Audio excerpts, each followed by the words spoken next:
సంవత్సరాల తరబడి ఎన్ని మందులు వాడినా మీ మోకాల నొప్పులు తగ్గట్లేదా? ప్రాణ పెయిన్ క్లినిక్ లో అత్యాధునిక చికిత్స. కరెంటు బిల్లు ప్రతి సామాన్యుడికి భారమే. కరెంటు వినియోగించేది కొంచెమే అయినా బిల్లు వచ్చేది మాత్రం కొండంతొస్తోందని వాపోతూ ఉంటారు కొందరు. మరికొందరికైతే కరెంటు ఎంత వినియోగిస్తున్నారో, ఎంత వస్తుందో అనే విషయంపై అస్సలు అవగాహన ఉండదు. కానీ వీటన్నింటికీ చెక్ పెట్టేందుకు విద్యుత్ డిస్కమ్ ఓ కొత్త ఆలోచనకు పూనుకుంది.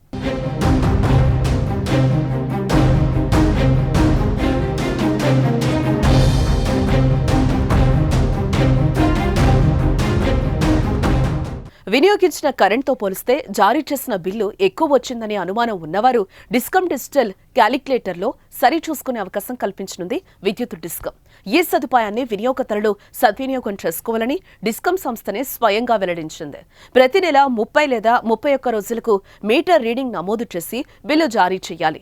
కొన్ని సందర్భాల్లో 2 లేదా 3 రోజులు ఆలస్యంగా నమోదు చేస్తున్న కారణంగా ఆ నెలలో వినియోగించిన యూనిట్లు పెరగడంతో టారిఫ్ మారి అధికంగా బిల్లులు వస్తున్నాయనే అపోహ కొందరి వినియోగదారుల్లో ఉంది. వాస్తవానికి దాదాపు 99.5% బిల్లులు నెల రోజులకే విద్యుత్ సంస్థ వారు జారీ చేస్తున్నారు. రీడింగ్ తీసిన రోజుల సంఖ్యతో సంబంధం లేకుండా ఖచ్చితంగా నెల రోజులకే వచ్చేలా స్పాట్ బిల్లింగ్ మెషిన్లో సాఫ్ట్వేర్ను పొందుపరిచారు. అయినా కొందరి నుంచి ఫిర్యాదులు వస్తున్నాయి. ఈ నేపథ్యంలో గృహ వినియోగదారులు తమ విద్యుత్ బిల్లుల సమాచారం తెలుసుకునేందుకు వీలుగా దక్షిణ తెలంగాణ విద్యుత్ పంపిణీ సంస్థ వెబ్సైట్లో energy charges calculator for domestic services పేరుతో ఓ క్యాలిక్యులేటర్ ఏర్పాటు చేశారు. బిల్లులో నమోదైన రీడింగ్ తీసిన తాలూకు తేదీలు, యూనిట్ల వివరాలను క్యాలిక్యులేటర్లో నమోదు చేస్తే బిల్లింగ్ రోజులు, ఎంత ఛార్జీ వేశారనే వివరాలు తెలవనున్నాయి. త్వరలో దీన్ని సంస్థ మొబైల్ యాప్లోనూ పొందుపరుస్తామని తెలిపారు. రాష్ట్రంలోని 2 పంపిణీ సంస్థల ఛార్జీలు ఒకటే అయినందున ఉత్తర డిస్కమ్ వినియోగదారులకు ఈ సదుపాయం ఉపయోగపడనుంది.